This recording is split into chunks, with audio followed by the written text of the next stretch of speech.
আসসালামু আলাইকুম ভাইয়া। আমি লিখছি গাজীপুর জেলার কালীগঞ্জ এলাকা থেকে।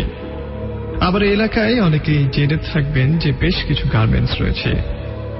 সেই গার্মেন্টসে আমি একজন কর্মী, আমি কাজ করি।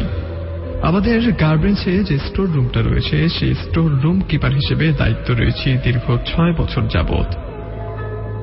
যে বিল্ডিং এ আমাদের গার্মেন্টসটি হয়েছে লোকে মুখে শুনেছিলাম সে বিল্ডিং এ এক সময় একটি ব্রোথেল হাউস ছিল, অর্থাৎ পতিতালয় ছিল। লোকে মুখে শুনেছি যে সেই পতিতালয়ের কোনো এক মেয়েকে কোনো কারণে কোনো একজন হত্যা করে রেখেছিল।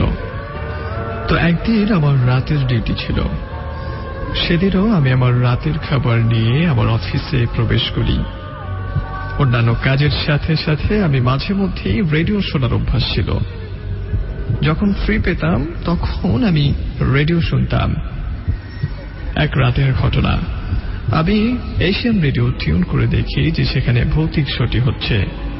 শো শুনছি, কাজ করছি এবং আমার সবকিছু যথারীতি ঠিকঠাক মতোই চলছিল।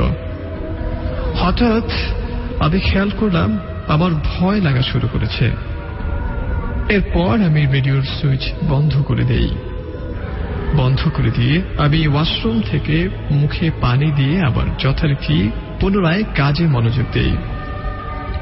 এরপর দিনের ঘটনা, আমি একইভাবে আমার কাজকর্ম চালিয়ে যাচ্ছিলাম। হঠাৎ খেয়াল করলাম একটি নারী কণ্ঠ আমাকে ডাকছে। বলে রাখা ভালো যে আমার ফ্লোরে সাধারণত কোনো মেয়ে কর্মী নেই। তো আমার কাছে মনে হলো হয়তোবা অন্য কোনো ফ্লোর থেকে কেউ এসে পড়েছে কোনো কিছু খোঁজার জন্য।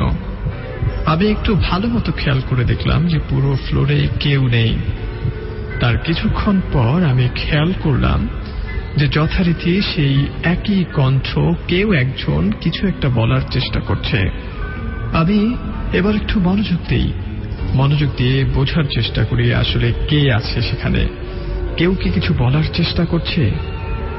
তারপর মনোযোগ দেওয়ার পর দেখলাম যে আসলে সেখানে কিছুই ছিল না।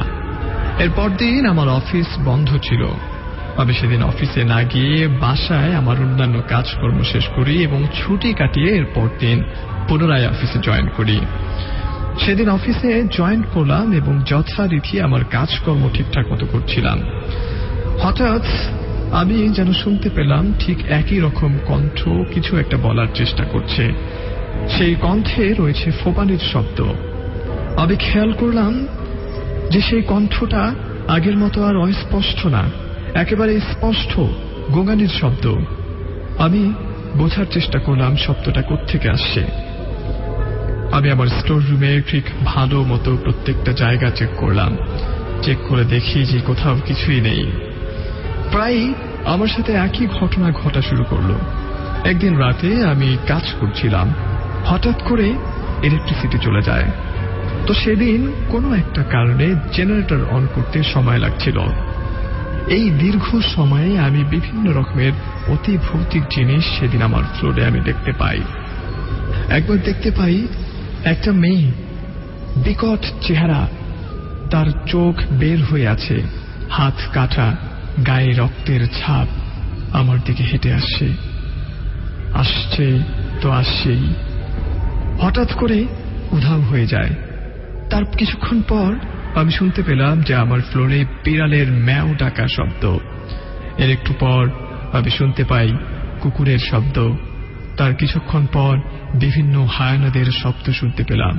আমি ভাবলাম হয়তোবা ইলেকট্রিসিটি চলে গেছে, অন্ধকার ঘর, তাই আমার মস্তিষ্ক আমাকে বিভিন্নভাবে হ্যালুসিনেশন করাচ্ছে। এরপর দিন আমি একজনের সাথে এই ঘটনাটা শেয়ার করি।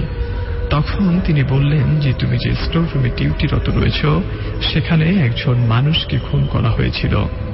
এরপর থেকে সেই পতিতালয়টি বন্ধ হয়ে যায়।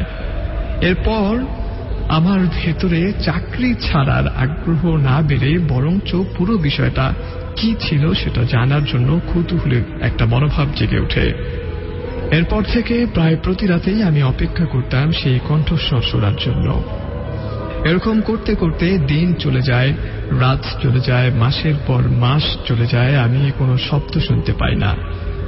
হঠাৎ একদিন খেয়াল করলাম যে কোনো একটা মেয়ে আমাকে বলছে, যে তুই আর এখানে থাকিস না, এখান থেকে চলে যা, এখানে থাকলে তোর ভালো হবে না। তখন আমি বললাম, তুমি কে? সে বলল যে আমি কে সেটা তোর জানতে হবে না, বরঞ্চ এই বিল্ডিং থেকে তুই চলে যাবি এবং বলবি বিল্ডিং এ এই ফ্লোরে যাতে কোনো কিছু না রাখা হয়।